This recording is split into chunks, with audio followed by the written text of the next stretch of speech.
So, we're going to be chatting a little bit about the recent phenomena of politicians giving their own YouTube broadcasts. What does everyone think of that? I mean, the latest example was the one of Gordon Brown talking about MPs' expenses. It was priceless, wasn't it? Yes, it was. It was. He just couldn't look any more uncomfortable, could he? No, not at all. I kind of feel sorry for him because it's a bit like, I don't know if you've seen The Thick of It, which is this like comedy about politicians, and it's all about how they get, they just always trying to be young and fresh and people and like relate to people, and it's like so much like he's been forced to do this, and he's just not. He hasn't got capabilities to do something like that, has he? No, well, I love the enormous fake grin at the start of every sentence, which gradually descended down. You can tell it's an act he's trying to put on to be out there and relevant and upbeat, and it's not what you really want to see on YouTube, is it? It's unnecessary, really. What really freaks me out is, it's twofold really. One, the way they've got him positioned. He's not quite looking at the camera, but he's almost looking at the camera. Yeah. So it's like you're talking to someone and you look at the spot between their eyes, and it's a little bit off-putting, you know? And then I guess the other thing is he looks like he's trying to rap or something. It's just kind of like, because he moves about a lot. Yeah, because they made him stand up, so he's not quite so I am delivering an address. Yeah. And in doing so, he's trying to put a bit of movement in there. He's trying to remind him, but he looks just like, and there's the occasion like, yeah. It just looks like he's trying to be down with the kids, and it's just embarrassing. But it's amazing how. Maybe it's not because he's a politician that doesn't work. It's just because it's the kind of person. Some people don't come across well on camera, and obviously he's one of those people. But like looking at like an Obama video, it's so different. It's so natural and comes across really well. He's a very sort of relaxed communicator, isn't he? You can tell that's his natural environment, whereas I don't think it is for Gordon Brown. You know, yeah, I mean, there's a bit more production value put into that, rather than just it looks like just some parliamentary researcher with a handy cam.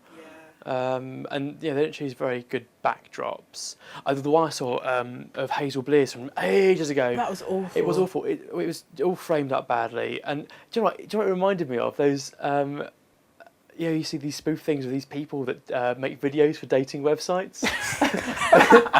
And she's just like, oh, and that. I mean, it just stinks of desperation, doesn't it? Yeah. In the same way that, making a dating video. I love the fact that Hazel Blears has been criticising Gordon Brown for doing this address on YouTube, and then The Guardian digs this YouTube address of hers up.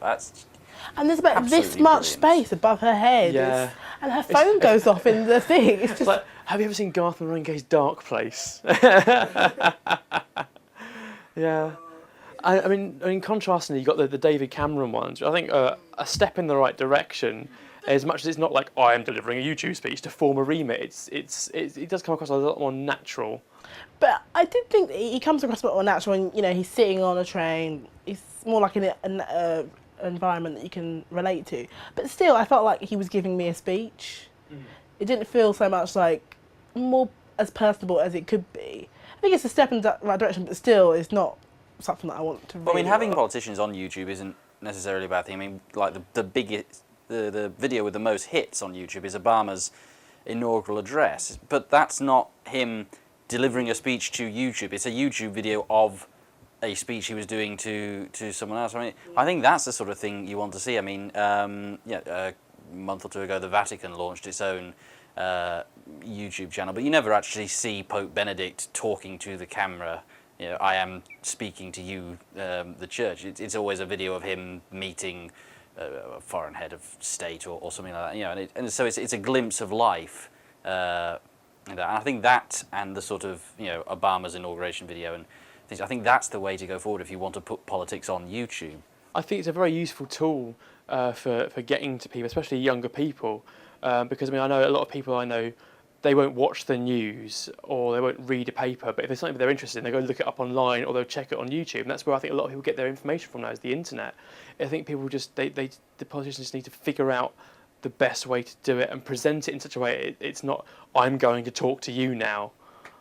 I think it's about having access to these things like the inaugural address or whatever. So if you weren't there at the time, you didn't catch it when it was on the TV, just to be able to have access to it on YouTube is a good thing. So I think there's nothing wrong with that. It's just... But I mean, you don't log on to YouTube to be preached at by a politician, do you? I mean... And it's patronising as well. It's like, Oh, yeah. here's this new fad, we'll do it. We'll jump on the bandwagon and spoil the fun for everybody. But I do think the idea of like people, you know, they had that thing, Prime Minister's Questions, and people would send their own YouTube videos into. I think that's quite a good thing. I think that works. So could that be the way forward then? Send your YouTube videos to politicians and then film them addressing them, but not to YouTube, perhaps? Yeah, maybe. If that makes like, any sense at all. perhaps allow them rather than them addressing you with things, perhaps them posting video responses to questions, because it comes across as a lot more natural, I think. I think the message is to politicians: stick to what you know. Knock on a few doors, as they say. Yes.